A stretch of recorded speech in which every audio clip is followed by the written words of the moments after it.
গল্পের সবাই অগ্নিলা চ্যানেলে আপনারা শুনছেন আর্থার কোনান ডয়েলের লেখা এ স্টাডি ইন স্কারলেট। আজ রয়েছে এর ষষ্ঠ পর্ব। হাইরোডে পৌঁছে আরও বেগে চলল তিন মূর্তি। একবারই দূর থেকে দেখা গেল একজনকে আসতে, সঙ্গে সঙ্গে লুকিয়ে পড়ল ছায়ায়, পাছে চিনে ফেলে তাই। শহরে পৌঁছানোর আগে একটা সরু এবড়ো থেবড়ো পায়ে চলা রাস্তা গিয়েছে পাহাড়ের দিকে। জেফারসনের মোড় ঘুরল সেই পথে। অন্ধকারের মাঝে অনেক দূরে দেখা যাচ্ছে একজোড়া খোঁজা খোঁজা পাহাড়ের চূড়ো গলিপথ শেষ হয়েছে ঈগল গিরিপথের সামনে। ঘোড়া দাঁড়িয়ে সামনে, পথঘাট জেফারসনের নখৎপর্ণে। বিরাট বিরাট পাথরের চাইপাশ কাটিয়ে একবার একটা শুকনো পাহাড়ি নদীর খাত পেরিয়ে একে বেঁকে নানান দুর্গম খানাখন্দ পেরিয়ে এসে পৌঁছল একটা নিভৃত অঞ্চলে। চারদিকে উঁচু পাথর পাঁচিলের মতো সাজানো, বাইরে থেকে দেখা যায় না। বিশ্বস্ত পশুগুলো ঠায় দাঁড়িয়ে সেখানে মনিবের ফিরে আসার প্রতীক্ষায়। অশ্বতরের পিঠে বসানো হলো লুসিকে। বুড়ো ফেরিয়ার বসল দুটো ঘোড়ার একটার পিঠে, সঙ্গে রইল টাকার থলি। আর একটা ঘোড়া হাঁকিয়ে বিপজ্জনক খাড়াই পথে এগিয়ে গেল জেফারসন হোপ। প্রকৃতির উদ্দাম মেজাজের সঙ্গে পরিচয় যার নেই, এই পথ তাকে ভ্যাবাচাকা খাইয়ে দেবার পক্ষে যথেষ্ট। একদিকে 1000 ফুট মাথা তুলে রয়েছে একটা খাড়া এবড়ো থেবড়ো বিরাট পাহাড়, তারও বেশি হওয়া বিচিত্র নয়। কালো, কঠিন, রক্তহীন করা আগ্নেয় শিলার সুদীর্ঘ থামগুলো অমসৃণ ধারালো, যেন প্রস্তরীভূত অতিকায় দানবের শিলাময় পঞ্জর। আর একদিকে বিরাট বিরাট আলগা পাথরের চাই আর আজে বাজে জিনিস এমনভাবে বিক্ষিপ্ত যে এগোনো অসম্ভব। এই দুয়ের মাঝ দিয়ে সংকীর্ণ পথটা এতটাই সংকীর্ণ যে মাঝে মাঝে তিনজনকে সামনে পেছনে লাইন দিয়ে যেতে হচ্ছে। পাশাপাশি যাওয়া কোনো মতেই সম্ভব নয়। অভ্যেস না থাকলে এ পথ মারানোর দুঃসাহস কারো হয় না, এগোনোর প্রশ্নই ওঠে না। তিন পলাতকের কিন্তু বুক কাঁপছে না, বরং ফুর্তিতে প্রাণ নেচে উঠছে। যতই ঢুকছে বিষম বিপদসংকুল ভয়ঙ্কর পথের গভীরে, ততই হালকা হয়ে যাচ্ছে বুকের পাষাণ ভার। কেননা পেছনে ফেলে আসা দুঃস্বপ্ন সম এই স্বৈরতন্ত্র ক্রমশই দূর হতে দূরে চলে যাচ্ছে কদম কদম এগিয়ে চলার সঙ্গে সঙ্গে। সাধুদের এলাকার যে ফুরোই নেই সে প্রমাণ পাওয়া গেল অচিরে। সবচেয়ে খারাপ আর ধুধু বিজন অঞ্চলে পৌঁছেই আচমকা উপরে আঙ্গুল তুলে সভয়ে চেঁচিয়ে উঠল লুসি। সরু রাস্তাটার প্রায় মাথার উপর ঝুঁকে থাকা পেল্লায় পাথরে হেলান দিয়ে দাঁড়িয়ে বন্দুকধারী একজন সান্ত্রী। নির্মেঘ আকাশের বুকে সুস্পষ্ট তার দেহরেখা।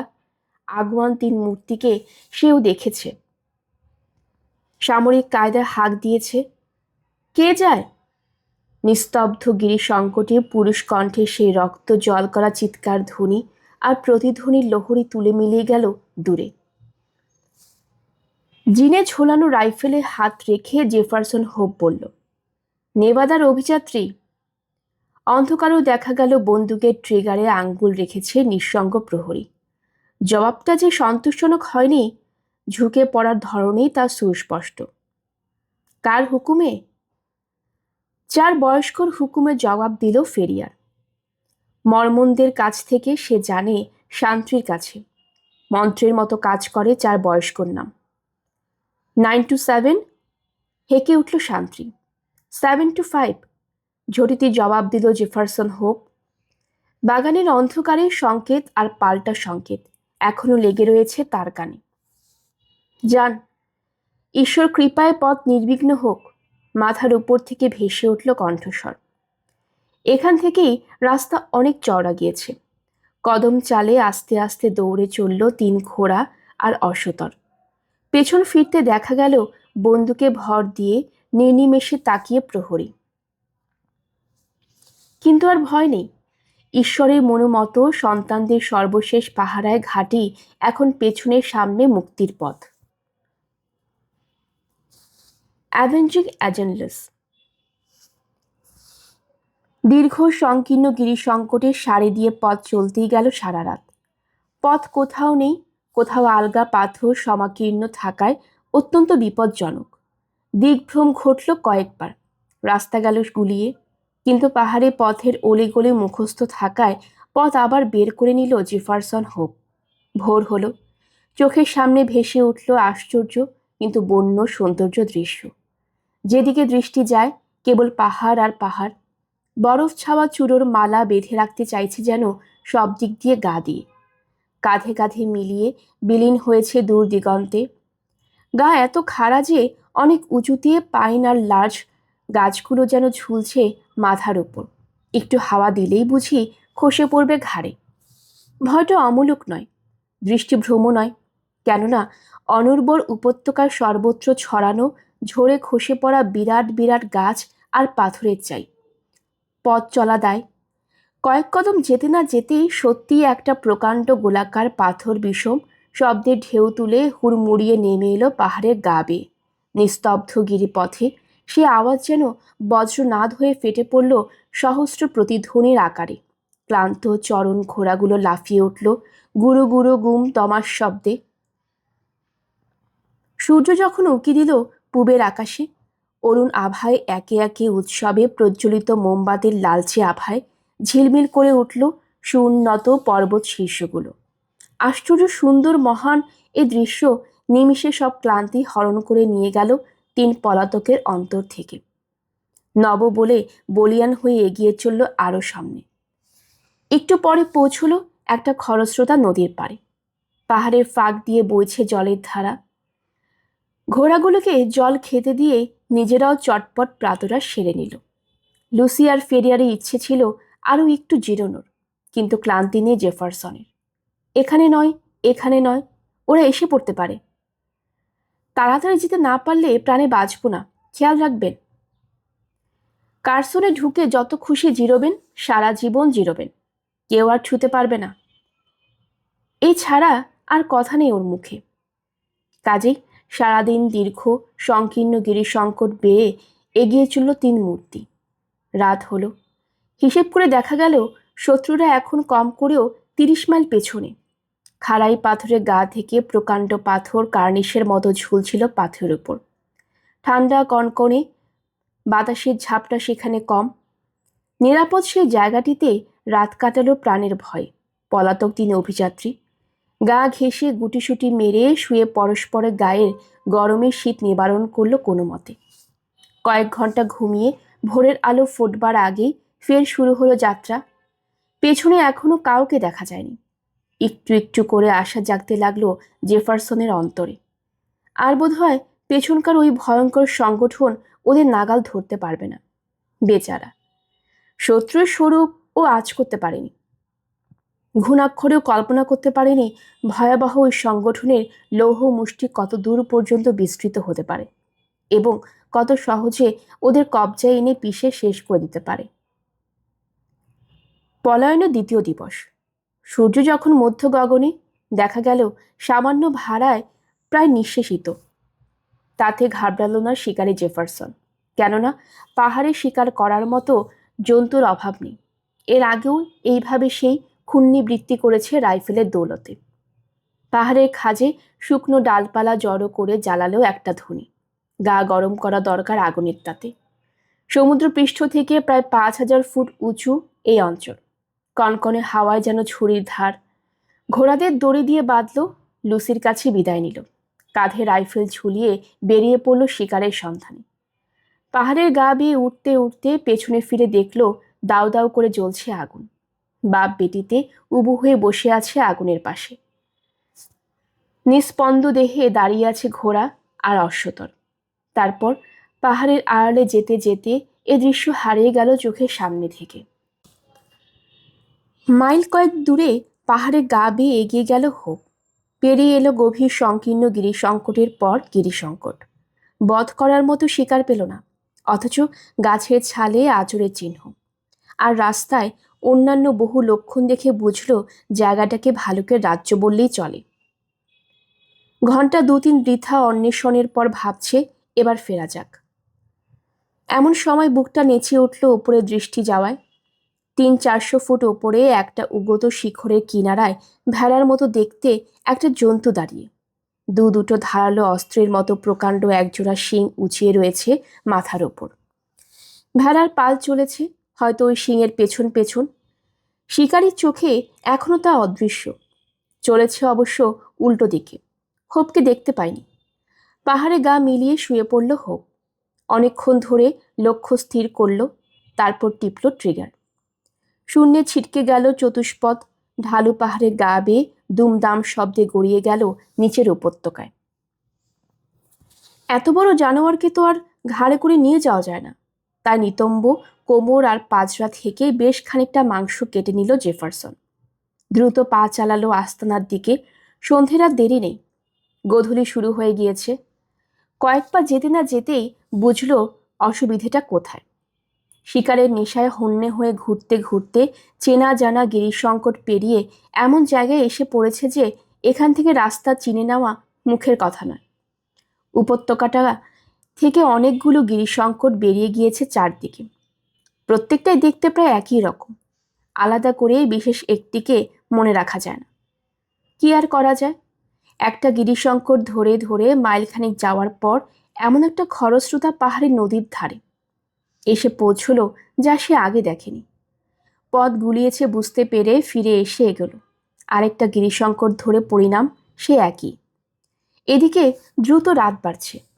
চারদিক একেবারে অন্ধকার হয়ে যাওয়ার আগেই পৌঁছল একটা পরিচিত গিরিবর্তে। চেনা হলেও কালঘাম ছুটে গেল এগোতে গিয়ে। চাঁদ এখনো ওঠেনি, অথচ দুপাশের ঘোর অন্ধকারে সব কিছুই অস্পষ্ট। কোথায় চলেছে কিছুই বুঝছে না জেফারসন। কাঁধে মাংসের বোঝা, চরণে অসীম ক্লান্তি, তা সত্ত্বেও অদম্য প্রাণশক্তি নিয়ে এগিয়ে চলেছে লুসির জন্য। অনেক খাবার বাকি, যাত্রাপথ আহার্যর অভাব আর হবে না। প্রতিটি অবসন্ন পদক্ষেপে দূরত্ব কমিয়ে আনছে তার আর লুসির মধ্যে। এসে গেছে আর একটা গিরিশঙ্করের প্রবেশমুখ।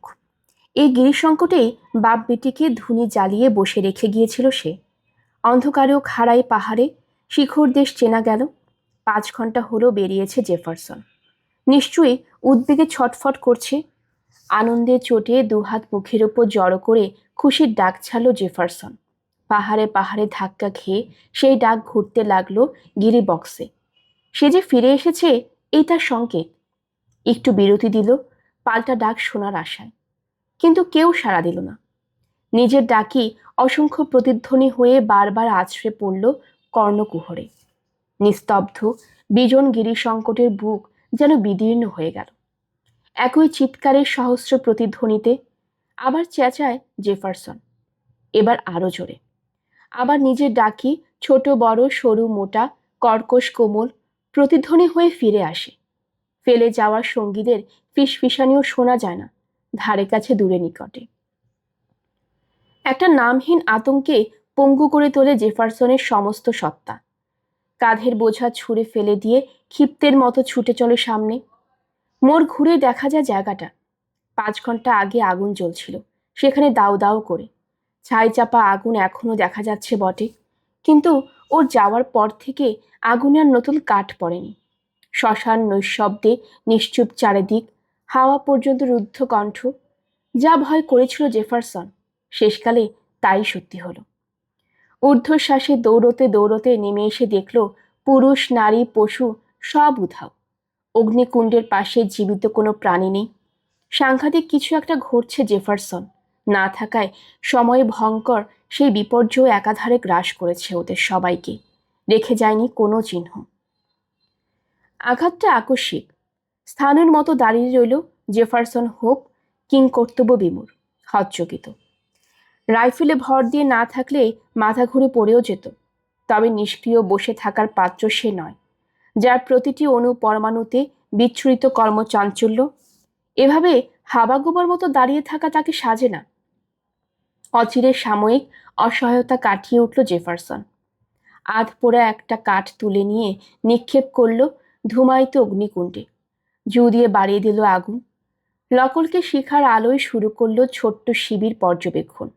অনেকগুলো ঘোড়ার পায়ের ছাপ রয়েছে জমিতে, যেন অশ্বরাহীদের বিরাট একটা দল পলাতকদের উপর অতর্কিতে ঝাঁপিয়ে পড়েছিল। সল্টলেক সিটির দিকে অশ্বারোহীদের ফিরে গিয়েছে। পলাতকদের কাবু করে সঙ্গে নিয়ে গিয়েছে কি? নিশ্চয়ই তাই হয়েছে।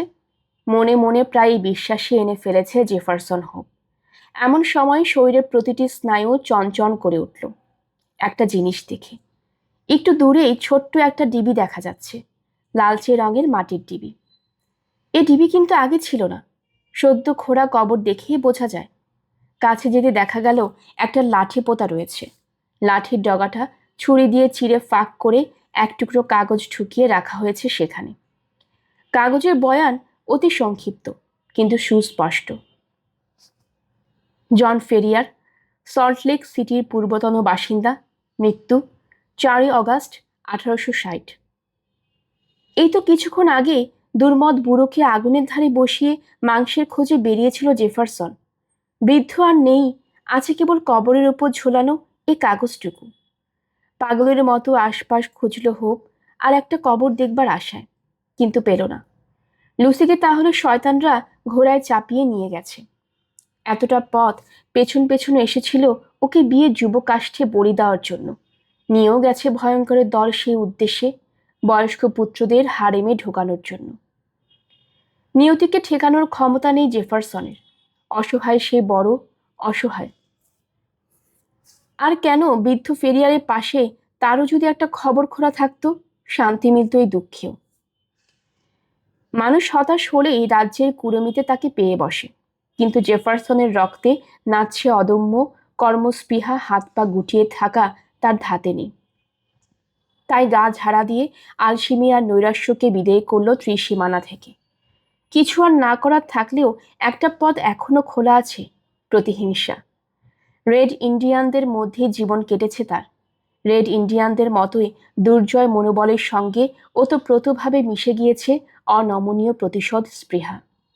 ধৈর্য তার অসীম, সহিষ্ণুতা অতুলনীয়, প্রতিহিংসা কামনাকে জিয়ে রাখার ক্ষমতাও অপরিসীম। লেলিহান অগ্নিশিখার পাশে দাঁড়িয়ে থাকতে থাকতে সমগ্র সত্তা দিয়ে উপলব্ধি করল এই মহাশক্তি সেই দিনই ভুলতে পারবে যেদিন সহস্তে নিধন করবে শত্রুদের, দেবে কুকর্মের চরম শাস্তি। আজ থেকে ওর অটল সংকল্প আর অফুরন্ত প্রাণশক্তি নিয়োজিত হোক সেই অভিলক্ষ্যে। রক্তশূন্য কঠোর মুখে ফিরে গেল মাংসের বোঝা, যেখানে ফেলে এসেছিল সেখানে। আগুনে কাঠ গুজিয়ে রান্না করলো সেই মাংস, যাতে বেশ কয়েকদিন চলে যায়। পুটলিতে রান্না মাংস নিয়ে চরম ক্লান্তিকে তুচ্ছ করে সেই মুহূর্তে রওনা হলো ফেলে আসা পাহাড়ি পথে অ্যাভেঞ্জিং অ্যাঞ্জেলসের সন্ধানে। ঘোড়ায় চড়ে যে গিরিসংকট পেরিয়ে এসেছিল হোপ, পায়ে হেঁটে 5 দিন ধরে অতি কষ্টে সেই পথেই ফিরে এলো সে। পা কেটে রক্ত পড়তে লাগলো পাথরে খোঁজায়, তবুও থামল না। রাত হলে পাহাড়ে খাজে যেখানে সেখানে শুয়ে ঘুমিয়ে নিত কয়েক ঘন্টা। ভোরের পাখি ডাকার সঙ্গে সঙ্গে শুরু করত পদ অভিযান। 6ষ্ঠ দিনে এসে পৌঁছলো ইগল গিরিসংকটে। এখন থেকে শুরু হয়েছিল ভাঙা কপালে অভিযান। সাধুদের শহর এখান থেকে দেখা যায় অনেক নিচে। শরীর আর বইছে না, দাঁড়িয়ে থাকতেও পারছে না। নিঃসীম অবসাদ সত্ত্বেও রাইফেলে ভর দিয়ে খাড়া রইল জেফারসন। দীর্ঘ শীর্ণ হাতে ঘুষি নিক্ষেপ করল পায়ের তলায় দিগন্ত বিস্তৃত নিস্তব্ধ শহরের উদ্দেশ্যে। দেখল কয়েকটা মূল সড়কে পতাকা উঠছে, উৎসবের আরো অনেক চিহ্ন দেখা যাচ্ছে। হঠাৎ এত উৎসব কিসের দাঁড়িয়ে দাঁড়িয়ে ভাবছে হোক। এমন সময় কানে ভেসে এলো অশ্বক্ষুর ধ্বনি। শটান ওর দিকে আসছে একজন অশ্বারোহী। কাছে আসতে চিনতে পারল মুখটা। নামটা কুপার মর্মন। অতীতের অনেক কাজ করে দিয়েছে হোপ, তাই ঠিক করলো লুসি ফেরিয়ারে মন্দ কপালে শেষ পর্যন্ত কি সর্বনাশ ঘটেছে তা জানতে হবে কুপারের মুখে। এগিয়ে গেল সামনে, বলল, আমি জেফারসন হোপ, মনে পড়ে?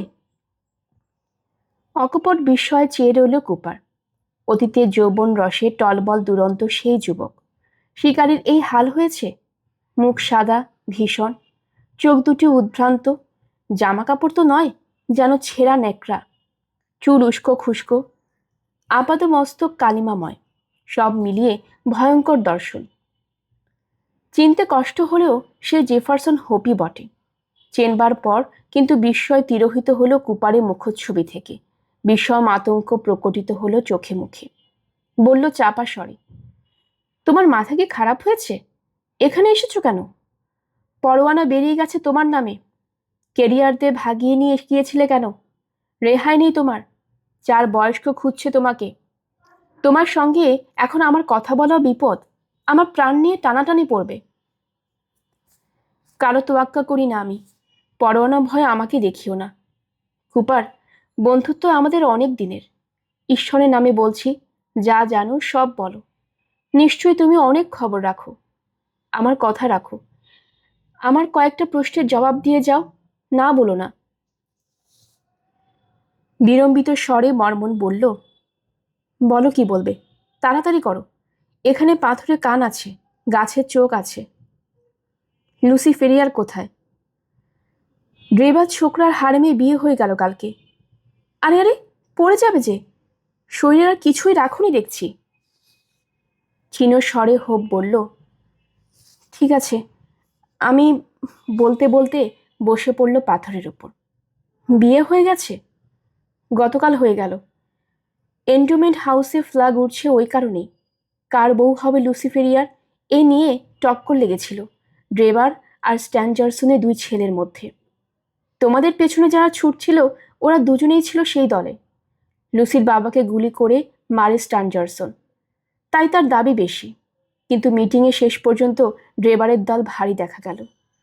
অবতার তাই ওকেই দিয়েছে লুসিকে। তবে বেশি দিন ভোগ করতে পারবে না কেউই। মৃত্যুর ছবি দেখে এসেছি মেয়েটার মুখে। মেয়ে বলে আর মনেই হয় না, যেন প্রেতিনী। চললে নাকি? উঠে দাঁড়িয়েছিল জেফারসন। মার্বেলে খোদাই মুখে 2 চোখে নরকের আগুন জ্বালিয়ে বজ্রকঠিন স্বরে বলল, হ্যাঁ চললাম। মুখের পরতে পরতে ফুটে উঠল দুর্জয় সংকল্প। যাচ্ছ কোথায়? কি হবে জেনে?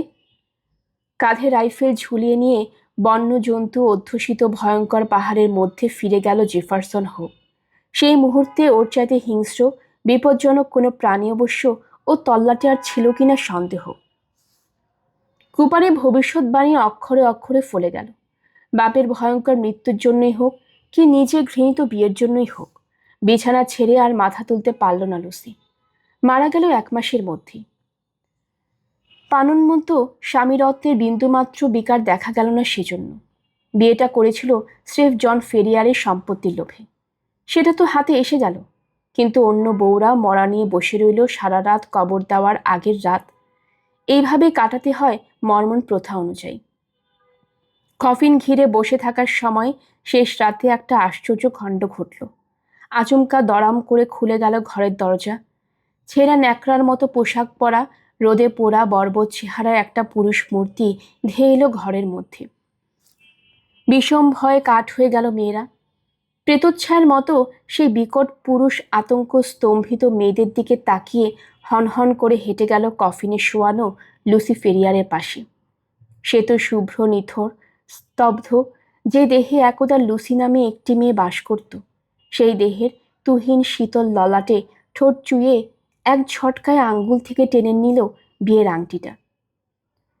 দ্রংসটা বিকশিত বিভৎস কণ্ঠে বলল, কবরে যাবে না। এই আংটি বলেই যে মুক্ত তীরের মতো ছিটকে বেরিয়ে গেল দরজা দিয়ে বাইরে। সেখান থেকে সিঁড়ি দিয়ে নিচে চেঁচানোর সময় পর্যন্ত পেল না মেয়েরা।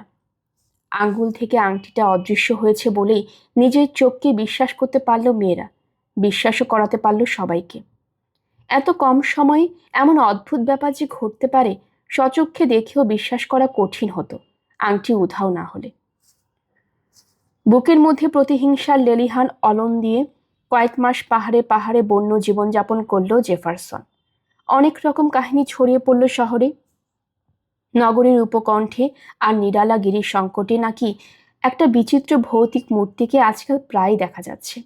জানালায় দাঁড়িয়ে থাকার সময় একদিন নাকি স্ট্যানজারসনের দিকে একটা বন্দুকের গুলি উড়ে এসেছিল সনসন করে। কপাল ভালো, তাই মাথায় না লেগে 1 ফুট তফাতে দেওয়ালে লেগে চিরে চ্যাপ্টা হয়ে যায় বুলেটটা। আর একবার নাকি পাহাড়ে পাহাড়ে টহল দেওয়ার সময় আচমকা একটা বিশাল আলগা পাথর গড়িয়ে পড়ে ড্রেবারের মাথার উপর।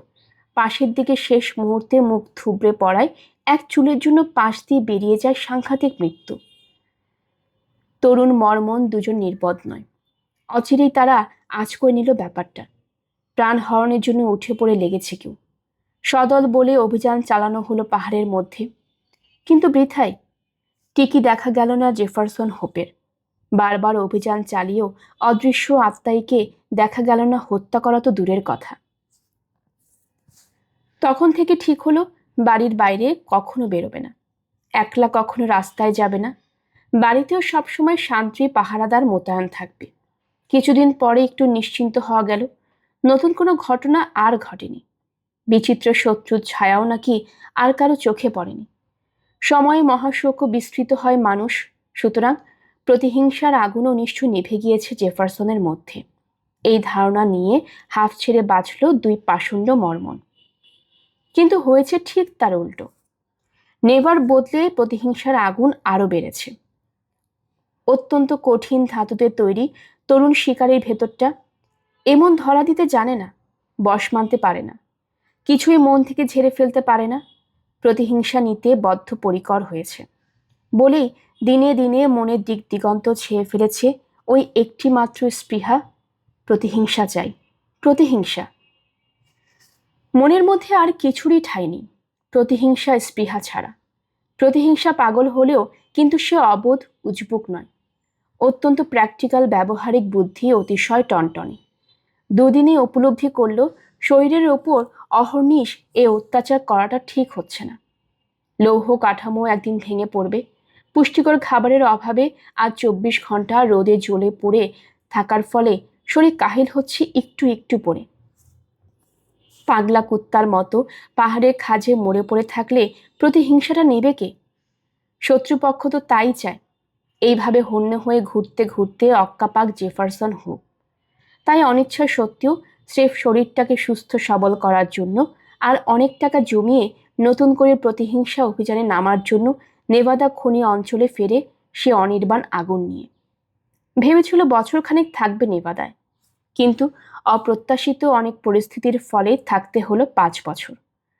5 বছর পরেও কিন্তু মন থেকে প্রতিহিংসার আগুন যায়নি, স্মৃতি এতটুকু ফিকে হয়নি। জন কেরিয়ারে কবরের পাশে সেই স্মরণীয় রাতের তীব্র আবেগ সমানভাবেই তীব্র ছিল। তীক্ষ্ণ ছিল মনের মধ্যে, মৌনী থেকেছে বাইরে। ভেতরে অহর্নিশ দাউ দাউ করে জ্বলছে প্রতিহিংসার দাবানল। ছদ্মবেশ ধারণ করে নাম পাল্টে ফিরে এলো সল্ট লেক সিটিতে। ধরা পড়লে কি হবে সে? ভাবনা একবারও ভাবল না।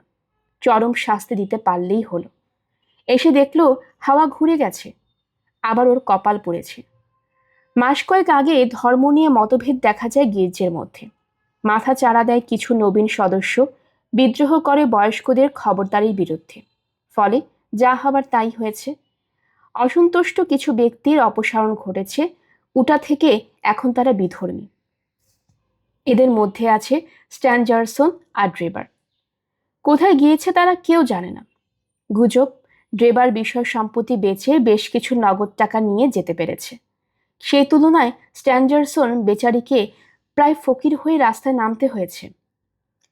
কেউ জানে না দুই মূর্তিমান এখন কোন চুলোয়। ঘটনা যখন এইরকম মন নেয় এবং এহেন প্রতিকূল পরিস্থিতি সৃষ্টি করে, তখন বেশিরভাগ লোকই হাল ছেড়ে দেয়, প্রতিহিংসা নেওয়ার আশা ত্যাগ করে। কিন্তু জেফারসন হোপ সে ধাতু দিয়ে গড়া নয়। মুহূর্তের জন্য সে ভেঙে পড়ল না বা দ্বিধাগ্রস্ত হলো না। চাকরি করার মতো যোগ্যতা তার খুবই কম, কিন্তু এই স্বল্প পুঁজি নিয়ে যুক্তরাষ্ট্রের এক শহর থেকে আরেক শহরে গিয়ে নানান রকমের জীবিকা জুটিয়ে নিয়ে অহর্নিশ খুঁজতে লাগলো দুই সূত্রকে। বছর ঘুরে গেল, কালো চুল পেকে সাদা হয়ে গেল, তবু মানুষ কুত্তার মতো নরশোণিত পিপাসা নিয়ে বিরামহীনভাবে অন্বেষণ করে চলল দুটি মাত্র পুরুষকে, যাদের রুধিরে হাত না ধোয়া পর্যন্ত জীবনে তার শান্তি নেই। অবশেষে পুরস্কার এলো আশ্চর্য এই অধ্যাবসায়ের। ওহিওর ক্লিভল্যান্ডে এক ঝলকের জন্য একটা জানালায় দেখা গেল একটা মুখ। সাঁ করে মুখটা সরে গেলেও চিনে নিয়েছিল হোপ। এই মুখের খোঁজে জীবন পণ করেছে সে। প্রতিহিংসা প্লান মনের মধ্যে ছোকে নিয়ে ফিরে এলো দিনহীন আস্তানায়। জানালায় দাঁড়িয়ে ড্রেবারও চকিতের জন্য রাস্তায় দেখেছিল একটা ছন্ন ছাড়া লোককে। চোখে তার খুনের সংকল্প দেখেই চিনেছিল। ড্রেবার তখন রীতিমতো ধনবান, স্ট্যানজারসন তার সেক্রেটারি। দুজনে সেই মুহূর্তে গেল পুলিশ ফাঁড়িতে। ইনিয়ে বিনিয়ে জানালো একজন পুরনো প্রতিদ্বন্দ্বী ওদের দুজনকে খুন করবে বলে পেছন পেছন ঘুরছে। সেই রাতেই হাজতে পোড়া হলো জেফারসন হোপকে। জামিনের টাকা না দিতে পারায় কয়েক সপ্তাহ হাজত বাসও করতে হলো। বেরিয়ে এসে দেখলো ড্রেভারের বাড়ি শূন্য। সেক্রেটারিকে নিয়ে সে ভেগেছে ইউরোপ অভিমুখে। নতুন করে প্রতিহিংসা পর্বে বাগড়া পড়ল বটে, কিন্তু জেফারসন হোপকে থামানো গেল না। ঘনীভূত প্রতিহিংসা স্পৃহা এবার ওকে তাড়িয়ে নিয়ে চলল এক মহাদেশ থেকে আরেক মহাদেশে। টাকার অভাবে বাধ্য হয়ে কিছুদিন গায়ে গতরে খেটে একটি একটি ডলার জমিয়ে চলল পাথেয় সরু। কষ্টে সৃষ্টে জীবন চলে যাওয়ার মতো টাকা করে জমবার পর রওনা হলো ইউরোপ অভিমুখে। দুই শত্রুর পেছন পেছন ধাওয়া করে চলল এক শহর থেকে আরেক শহরে। হাতের টাকা ফুরিয়ে গেলে কুলি মজুরে কাজ করতেও দ্বিধা করেনি, দুবেলা গ্রাসাচ্ছাদনের জন্য। কিন্তু একেবারের জন্য শত্রুদের ছাড়িয়ে এগিয়ে যায়নি। সেন্ট পিটার্সবার্গে গিয়ে শুনল প্যারিস গিয়েছে দুই মহাপাপিষ্ট। প্যারিস পৌঁছে শুনল এইমাত্র রওনা হয়েছে কোপেনহেগেনের দিকে। ড্যানিশ রাজধানীতে পৌঁছে একটু দেরি করে ফেলেছিল হোপ। দুদিন আগে লন্ডনে চলে গিয়েছে দুই শত্রু। লন্ডনে এসে পাওয়া গেল পাষণ্ডদের। তারপর কি ঘটেছিল বৃদ্ধ শিকারীর নিচের জবানিতে তা শোনা যাক। ডক্টর ওয়াটসনের খাতায় তা আনুপূর্বিক লেখা আছে। সে খাতা থেকে শোনানো হচ্ছে এই কাহিনী। গল্পের রসবাই অগিলা চ্যানেলে আপনারা শুনছিলেন আর্থার কোনান ডয়েলের লেখা এ স্টাডি ইন স্কারলেট। আজ ছিল ৬ষ্ঠ পর্ব। পরবর্তী পর্ব রয়েছে শেষ পর্ব। আপনারা যারা আমার নতুন চ্যানেলটি শুনছেন চ্যানেলটি সাবস্ক্রাইব করে নেবেন। আশা করছি আপনাদের সবার কাছে ভালো লাগছে। সবাই ভালো থাকবেন। ধন্যবাদ।